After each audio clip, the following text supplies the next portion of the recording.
Again, good morning. It's Sunday morning, and talking to you from my porch. And just wanted to give a little feedback on the first discussion board. I thought it was great. I'm really, really pleased with the seriousness with which you took it and the effort that you put into both your own responses as well as the responses to your colleagues. Um, and I just wanted to share a couple of thoughts of my own rather than writing it and making you read something else. I thought I'd try this modality since it's available to us. Um, so a couple of thoughts on success from my perspective. So the first one is you should think about relative success versus absolute success and how you define that. So one of the things I thought about as I was, and I have thought about, and my glasses are crooked because I'm, because I've got this thing on my head. So one of the things I've thought about in terms of success, and I think to those of you, especially that are athletes, right? Um, you know, Success as an athlete, there's a piece that is absolute in the sense of, are you putting 100% of your effort into doing whatever it is you do?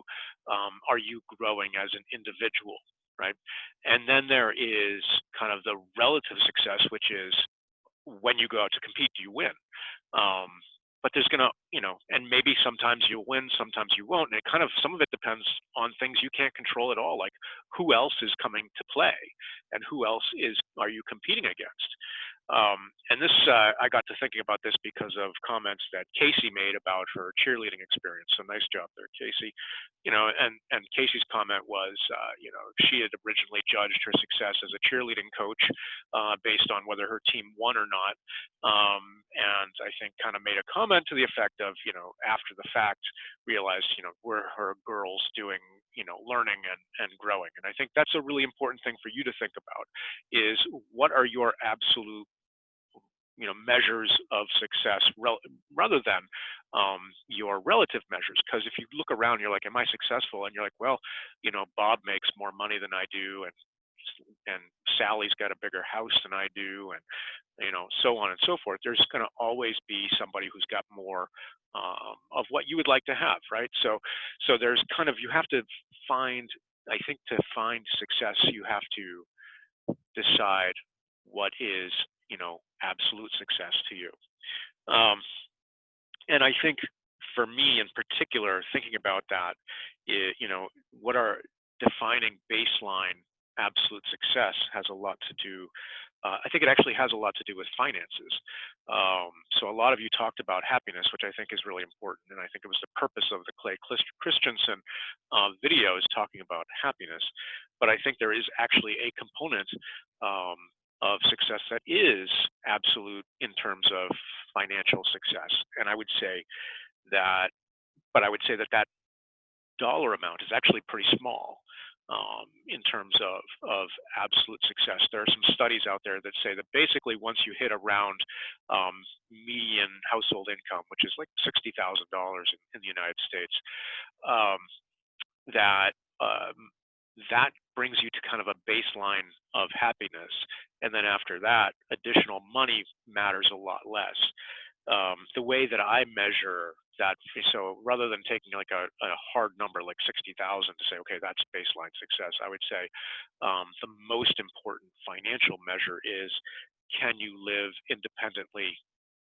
Meaning, do you have enough money to pay your rent, pay for food, pay for a car, kind of really baseline things, or are you dependent on somebody else to provide that to you? And I would say you have achieved a baseline of success if you have enough financial resources to successfully take care of yourself as well as anybody else who you have um, taken on the obligation of caring for. So if you get married, you have taken on the responsibility of providing for a spouse. If you have children, you have the obligation to provide for them as well. And so baseline success to me really does start with a financial measure, which is, do you bring the resources necessary to care for the people and meet the obligations that you have incurred, whether that's just for you as an individual or for people who you have voluntarily taken on the obligation to care for. Um, a lot of you talked about happiness, and I think there's a current in popular media that implies that if you have a high speed, job that requires a lot of hours and a lot of effort, that somehow you're not going to be, and is highly paid, that somehow you're just not going to be happy. And I will tell you that I don't think that's true at all. I do think that if you pursue wealth and high paid jobs for their own sake, I think you could wind up in a job where you are pretty unhappy. But I will say that the people, as you know, I spent a lot of time, with ACHE and HFMA and some of those other organizations where I spend a fair amount of time with, CEOs, CNOs, COOs, and CFOs, and all those C people, and who make some, multiple of what I make as a professor. Um, and I would say most of them are actually pretty happy people, um, and they're motivated in, say, a different way than I am, and they're motivated by different things than I am, and they're motivated in part by money, and that's, not, and there's nothing wrong with that. But I think the reason that they are happy is they really enjoy the work they do. Right? They find the challenges of being a CEO or a senior director or a, chief nurse or whatever, as just being really engaging, um, with all of their skills and their efforts and their empathy, and I think that those jobs can be really meaningful. So, and to get to those jobs, to get to that place, um, the most important thing is really to find a good fit, because when you find a good fit, right, you find the kind of work you love, you will pour a lot of your effort into that work, and it won't feel like a burden. And I have had jobs where I was just like, oh, I hate my job, I hate Mondays, and I have had jobs like the one I have now, where I love my job, and I'm happy to be sitting on my porch, drinking my coffee, and talking to you guys, and it's Sunday, right? And that just, it gives me a lot of happiness.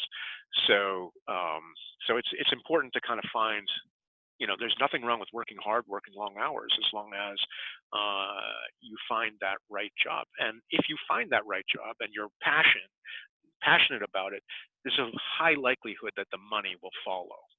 Um, so, my argument would be, there's this baseline of financial, that you can measure kind of fairly absolutely, that you have to get to, in order to live up to your obligations, whether that's taking just care of yourself, and I would say it's a good idea not to get married, not to have children until you can do that, right? Until you have confidence that you can take care of yourself, and if you have children, you can take care of your children. Um, it's very irresponsible in my mind that if and things happen, but it is irresponsible to go into a relationship like parenting when you don't have the resources to care for your children. Um, it is irresponsible to get married if you can't support yourself. So those are some thoughts. But after that, once you can cover all your obligations, you have a place to live and food and all that. All the money after that is just fun. Um, so for me, looking at my own career, I turned 50 this past spring, and I never went after the big money. You certainly don't get rich in the army, and you certainly don't get rich as a professor. And I always knew I wanted to be a teacher. Like from the time I was about 16, I had decided I wanted to be a teacher, and it's been a really rewarding, um, experience. I've been a teacher now. This is my 10th year. No, this will be my 11th year. I had my 10th year anniversary just this past year. Um, and what I love about it is the autonomy that to do the things I want to do. I have a lot of free time, and I have a lot of, flexibility with the way I do things. Like I'm, doing this right now. Nobody tells me how to, for the most part, tells me how I have to do the things I do. So that value is a big value to me, and I'm willing to trade off money for autonomy. I had a, I had a kind of a what turned out to be an absolutely insignificant health issue, but it scared me a little bit, and my wife laughs at me a lot, because I tend to be like, something is wrong, and she'll be like, you need to go see the doctor. And I'll be like, it's fine, nothing's wrong, nothing's wrong, until I decide that something's wrong, and then I go straight to it's cancer and I'm going to die. And in this case, that was kind of what I did. Was I had this funny pain in my abdomen, and it turned out it was nothing, but I kind of had this like, okay, now I'm going to die, and it made me kind of reflect on my life, and there's a lot of things I still want to do. And there's a lot of things that I would say, in terms of relative success, like how do I compare up to others? There are a lot of things I want to do yet. But I started to think about, okay, well, I have 3 kids, some of you may know. All 3 of them had graduated from high school. 2 of them had finished college, and I was able to help them with that, and they graduated debt-free. If I was to die tomorrow, or at that point 2 years ago maybe, I had enough resources that I could pay for the 3rd one, and she could also graduate debt-free. Between my Army pension and savings and insurance, if I was to die, my wife would have sufficient financial resources that she could basically retire immediately, go live on a beach somewhere, and live very modestly, don't get me wrong. But basically what I was able to do is take an accounting and say, I have met all the obligations of my life. I've taken care of my children. They're in their 20s. They're not really my responsibility anymore. I have enough resources for my wife so that if I was to die, she wouldn't be left, in debt and not able to take care of herself. So, those are important pieces of measuring success for me. And then I have, a good relationship with my kids. My father lives in Dover, and I'm able to spend time with him. And I enjoy I really enjoy my career and, in teaching. And I will say I don't enjoy all of it, and I don't enjoy everything about teaching. I really despise grading. But I love the overall experience of it. I love working with you guys and helping you, hopefully pursue success. And that's, I think, really important. I could make a lot more money if I went back to industry, but this is what I like. And I would say, so I remember reading, and I'll finish on this thought. I remember reading a blog post by a writer that I really enjoy, and she went and did, I think she got her MBA at Chicago, which is a like top 10 MBA program, and a lot of her colleagues went into like investment banking and other financial stuff, and she had a pretty strong finance background, and she decided she wanted to go into journalism. And so this is Megan McArdle, so you could Google her, and she has become a very successful writer. And she said she was at like her 10-year reunion for her MBA program, and the people she was with were all making some multiple of what she makes, as a journalist. And she said to them, if all of you, if you won the lottery tomorrow and you had more money than you could ever need, what would you do? Would you keep working? And everybody at her table said, I would quit the moment that my numbers hit. And she said, nah, I'd just keep on doing what I'm doing. And I think that's a pretty solid measure of subjective success. So if you have objective success in terms of meeting your financial obligations, I think that's your baseline. Subjective success really says, are you doing the thing with your life that you love doing?